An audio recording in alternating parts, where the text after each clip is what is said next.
اور اقبال کہتے ہیں غیرت ہے بڑی چیز جہانے تگ و دو میں، پہناتی ہے یہ فقر کو تاج سردارا۔ میں عرض کروں گا کہ اپنی آپ جب توجہ کا قبلہ اللہ رسول کو بنائیں گے تو رب فرماتے ہیں وَيَرْزُقْهُ مِنْ حَيْثُ لَا يَحْتَسِبُ، میں نہ تجھے وہاں سے رزق دوں گا جہاں سے کبھی تیرا گمان بھی نہیں گیا ہوگا، یہاں سے بھی مل سکتا ہے، تو نے سوچا بھی نہیں ہوگا۔ بخاری شریف میں حدیث ہے، حضرت جابر ابن عبداللہ فرماتے ہیں نبی پاک صلی اللہ علیہ وسلم نے 300 لوگوں کا ایک لشکر روانہ کیا کسی مہم کے لیے، کسی جہاد کے لیے۔ حضرت ابو عبیدہ بن جراح رضی اللہ تعالیٰ عنہ امیر لشکر تھے۔ فرماتے ہیں غربت اتنی زیادہ تھی، بھوک اتنی زیادہ تھی کہ ایک ایک کھجور دن میں ایک وقت کھانے کو ملتی تھی، اور کچھ دن ایسے آئے کہ اب کھجور بھی نہیں مل رہی۔ فرماتے ہیں اتنی زیادہ بھوک لگی مجاہدین کو 300 بندہ پتے کھا کے گزارا ہونے لگ گیا۔ یہ بخاری میں موجود ہے۔ آپ فرماتے ہیں کہ دریا کے کنارے ہمارا پڑاؤ تھا، ٹھہراؤ تھا، جب بھوک سے نڈھال ہو گئے نا وَيَرْزُقْهُ مِنْ حَيْثُ لَا يَحْتَسِبُ، اللہ وہاں سے روزی دیتا ہے، گمان بھی نہیں ہوتا۔ فرماتے ہیں ایک مچھلی اللہ تعالیٰ نے دریا کے کنارے بھیجی، فرماتے ہیں وہ تھی تو مچھلی پر پہاڑ جتنی تھی۔ بخاری میں لفظ ہیں، حضرت جابر ابن عبداللہ رضی اللہ تعالیٰ عنہ فرماتے ہیں 300 آدمی 18 دن تک اس مچھلی کو کھاتے رہے، مچھلی ختم ہی نہیں ہوئی۔ مچھلیاں نہیں، مچھلی کہتے ہیں 18 دن 300 بندہ کھاتا رہا، مچھلی ختم ہی نہیں ہوئی۔ اور فرماتے ہیں کہ اس کی ہڈی نکال کے، کانٹا کہیں گے آپ اپنی زبان میں، کہتے ہیں وہ نکال کے نا تو اس کو کھڑا کیا نا جب، تو اونٹ کجاوے سمیت اس کے بیچ سے گزر جاتا تھا، 2 اس کے کانٹے جوڑے۔ فرماتے ہیں وہ اس کا گوشت ہم کھاتے تھے اور اس کی چربی بطور تیل کے ہم جسموں پہ ملتے تھے، بیماروں کو اس سے سکون آتا تھا، تندرستی شفا ہوتی تھی۔ فرماتے ہیں ہم کھایا بھی ہم نے، اور کچھ لے کے ہم مدینے بھی گئے، اور قربان جائیں نبی پاک نے بھی اس میں سے کھایا۔ ہم نے عرض کی حضور یہ معمہ کیا ہے، یہ ماجرا کیا ہے؟ تو محبوب نے فرمایا تمہارے پاس غذا نہیں تھی، رب نے تمہارے لیے بندوبست کیا ہے، اللہ نے تمہیں دیا ہے۔ مکان شروع کر لیا، ایک صاحب نے وہ مکان بنانے لگے، آپ وہ حساب لگا رہے ہیں، کہتے ہیں میرے پاس اتنے پیسے ہیں، اتنے میں نے فلانے دوست سے کہنا ہے اس نے دے دینے، اتنے فلانے رشتہ دار سے کہنا ہے اس نے دے دینے، اتنے فلانے سے کہنا ہے اس نے دے دینے۔ یہ ساری کاپی بنا کے مکان شروع کر لیا۔ جو روز کہتا تھا نا کوئی حکم ہو جاتے 10 سب سے پہلے اس کو کہا میاں پیسے چاہیے دین، وہ کہندا ہو کل ہی منڈا ٹوریا ہے، کدے تو پرسوں 10 داتے لب جانے سن۔ میں آپ کو اپنے تجربے کی بات بتا رہا ہوں۔ جن لوگوں کا خیال ہوتا ہے نا کہ آپ سٹارٹ کریں فلانا کام، ہم آپ کے ساتھ ہیں، اللہ کا ہی کوئی نظام ہے، وہ بالکل بھی نہیں ساتھ ہوتے۔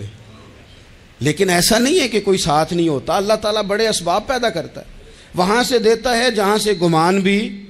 ہمارا یہ ذہن بن جاتا ہے ہم ساری اپنے حساب سے چلتے ہیں، اتنے رشتہ داروں سے، اتنے، کون آپ کے ساتھ چلے گا؟ سوال ہی نہیں پیدا ہوتا۔ یہ سارے کام چھوڑ کے سب سے پہلے 2 رکعتیں پڑھو، اپنے رب کی بارگاہ میں، رسول کائنات کی بارگاہ میں گزارشات اور استغاثے پیش کرو، وہاں سے خیر طلب کرو۔ دنیا دار کیا دیں گے، کیا دے سکتے ہیں، کیا حیثیت ہوتی ہے کسی؟ اللہ کہتا ہے وہاں سے دوں گا۔ تو جو اللہ مال دے وہ لینا چاہیے کہ رشتہ داروں کا مال دیکھنا چاہیے؟ جو اللہ دے وہ لینا چاہیے کہ سیٹھوں نوابوں کی جیبیں دیکھنی چاہیے؟ جو اللہ دے وہ قبول کرنا چاہیے یا دیکھنا چاہیے کون سا آدمی کہاں پہنچ گیا؟ چھوڑو، اپنی مٹی پہ چلنے کا سلیقہ سیکھو۔ کسی کے سنگ مرمر پہ چلو گے تو پھسل جاؤ گے، پھسل جاؤ۔ اس پر ایک اور بات عرض کر دوں، صحیح بخاری سے، مسلم سے ایک اور بات۔ کچھ چیزیں ایسی ہیں جن سے اللہ کی مدد آتی ہے، مدد ملتی ہے۔ ایک چیز ان میں سے ایسی ہے جس سے بہت مدد نازل ہوتی، وہ ہے کہ جب رب آپ کو دے نا تو پھر آپ بھی اس کے رستے میں دیں، پھر مدد آتی ہے، پھر اور آتا ہے۔ بخاری مسلم میں حدیث ہے، یہ زیادہ ہی توجہ طلب امر ہے، اس پر آپ غور کریں گے۔ حضرت ابو ہریرہ فرماتے ہیں کہ نبی پاک علیہ السلام نے فرمایا ایک شخص نے بادلوں کے اندر سے آواز سنی کہ فلاں آدمی کا کھیت اور باغ خشک ہو گیا ہے، وہاں برسو اور اس کے کھیت کو سیراب کرو۔ وہ بڑا حیران ہوا کہ بادل سے آواز آ رہی۔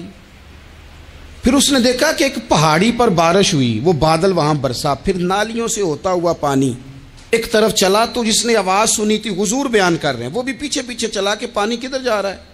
اس نے جا کے دیکھا کہ ایک مقام پہ ایک باغ کو وہ پانی لگ رہا ہے اور ایک آدمی وہ پانی لگا رہا ہے۔ اس نے اس سے پوچھا تیرا نام کیا ہے؟ اس نے کہا کیوں؟ کہنے لگا بتا نا۔ اس نے نام بتایا تو کہنے لگا یہی تو وہ نام ہے جو میں نے بادلوں کے اندر سے سنا ہے کہ فلاں کے کھیت کو پانی دے دو۔ اس نے کہا یار تو کیا عمل کرتا ہے کہ اسپیشل تیرے لیے بارش برسے؟ یہ بخاری پڑھ رہا ہوں، سیاستہ سے حدیث عرض کر رہا ہوں۔ اس سے پوچھا تو کیا کام کرتا ہے کہ جناب اللہ تبارک و تعالیٰ کا حکم کرم آیا کہ خاص تیرے لیے پانی برسے اور تیرے کھیت کو سیراب کرے؟ تو اس نے کہا چھوٹا ذمہ دار ہوں، پر جب فصل اگتی ہے تو 3 حصے کرتا ہوں، ایک حصہ اپنے بال بچوں پہ بہن بھائیوں پہ خرچ کرتا ہوں، ایک حصہ پورا، اور ایک حصہ دوبارہ کاشتکاری پہ لگاتا ہوں، اور تیسرا حصہ خالص میں نے مسکینوں، یتیموں اور غریبوں کے لیے رکھا ہوا ہے۔ وہ جو تیسرا حصہ اللہ کرے آپ سمجھیں، وہ رب کے بندوں پہ تیسرا حصہ خرچ کرتا ہے نا، تو کریم مالک نے فرمایا جہاں سے غریب کا حصہ جاتا ہے وہ کھیت خشک نہیں رہنا چاہیے، وہ جہاں سے مسکین روٹی کھاتے ہیں وہ خشک نہ رہے، جہاں سے یتیموں کو کچھ آتا ہے کہیں اس کی فصل رہ نہ جائے۔ میں اور آپ بھی اگر اپنے مال میں مسکینوں، یتیموں، غریبوں کے حصے رکھ لیں گے تو فصلیں خشک نہیں رہیں گی، ان کے اندر تازگی آئے گی، نور آئے گا، کرم آئے گا، خاص کر خدا کی رحمت برسے گی۔ مدد اللہ سے چاہیں، اپنی توجہات کا مرکز رب رسول کی ذات کو بنائیں، پھر آپ محسوس کریں گے کہ بڑی جلدی اللہ تعالیٰ کی مدد آنے لگی ہے۔ کبھی آپ صرف کہہ دیں نا میرا رب میرے ساتھ ہے، اس لفظ میں اتنی طاقت ہے کہ دشمن ویسے زیر ہو جاتا ہے۔ زندگی میں کسی سے بھی لڑائی ہو اچھی طرح سوچ لیں کہ اللہ اس طرف ہے یا اس طرف ہے۔ اگر آپ زیادتی پہ ہیں تو پھر رب مظلوم کی جانب ہے۔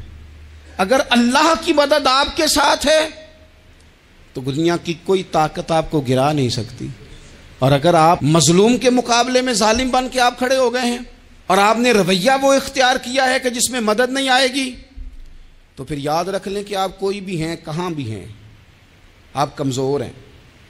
طاقتور تھے ابتدائے اسلام میں، ظاہری طاقت تھی کفار مکہ کے پاس، وہ ڈنڈوں سے مارتے تھے غریبوں کو، ان کے ہاتھوں میں ڈنڈے تھے، پر خدائی طاقت ان مظلوموں کے ساتھ تھی۔ صاحب زرقانی نے لکھا ہے حضرت زنیرہ رضی اللہ تعالیٰ عنہ ایک لونڈی ہیں، غریب ہیں، ماڑے دا کی کام محمد نس جانا یا رونا، غریب سادی بی بی اور لونڈی کنیزہ، ایک مشرک کی کنیزہ تھی، انہوں نے کلمہ پڑھ لیا، وہ ڈنڈوں سے مارتا، دروں سے مارتا، تکلیف دیتا۔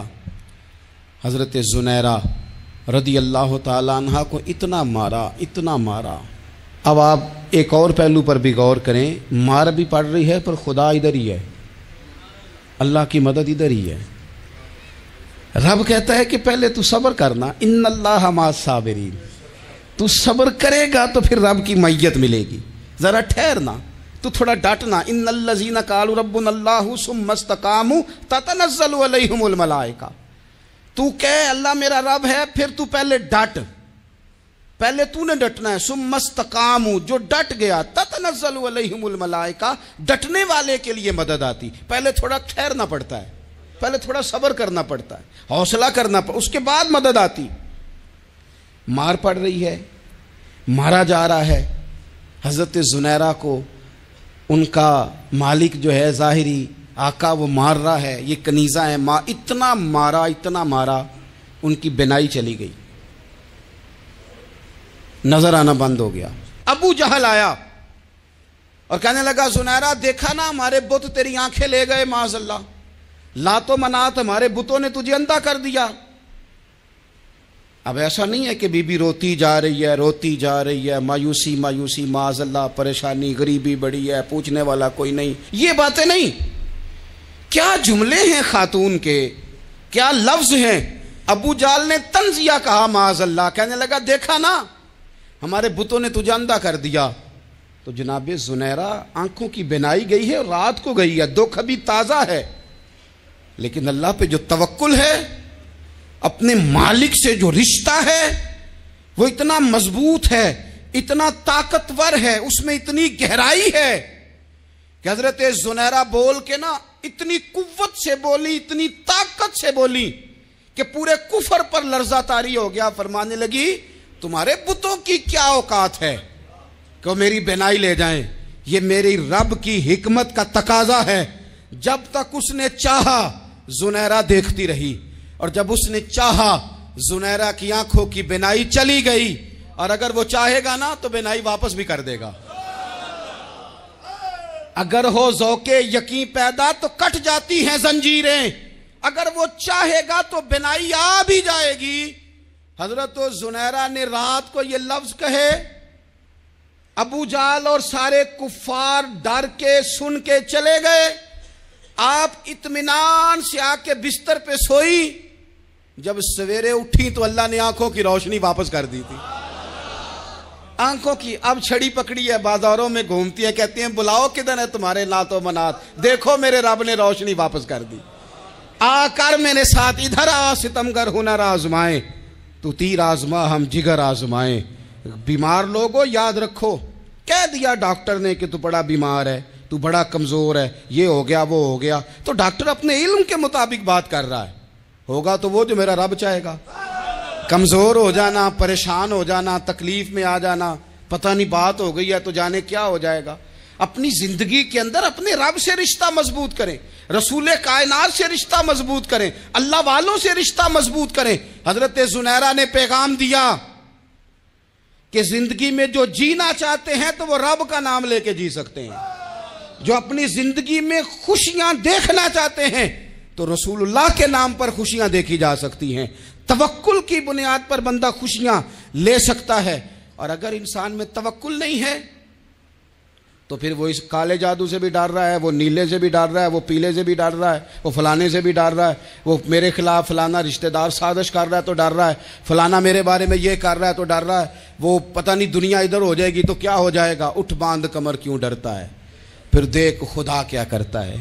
تو اس ساری گفتگو کا نچوڑ آپ کو یہ عرض کیا ہے، سب سے پہلے تو یہ کہ میدانوں میں مدد بھی اللہ کی، رزق میں مدد بھی اللہ کی، فصلیں خشک ہوں تو مدد پھر بھی اللہ کرے، تو پھر ساری مدد، اور اگر انسان بیمار ہو تو پھر بھی مدد اللہ کی۔ تو اپنے اللہ کی جانب توجہ کو بڑھائیں، آپ اللہ سے مدد کے سوالی بنیں۔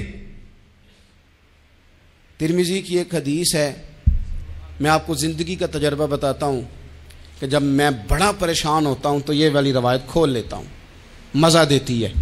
میرے نبی پاک علیہ السلام نے فرمایا اپنے دکھ سیٹھوں نوابوں کو نہ کہنا، مالداروں کا نہ کہنا، ورنہ اللہ تمہیں کبھی غنی نہیں کرے گا۔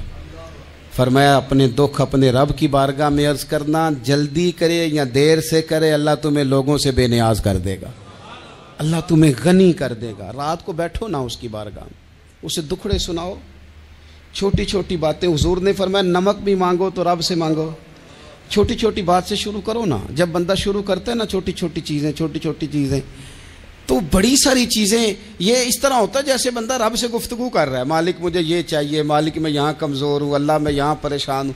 آپ یہ کر کے تو دیکھیں، لمبی لمبی دعائیں مانگ کے تو دیکھیں، اس کے حضور جوڑ کے تو دیکھیں، آپ دیکھیں گے راحت کتنی ہے، سکون کتنا ہے۔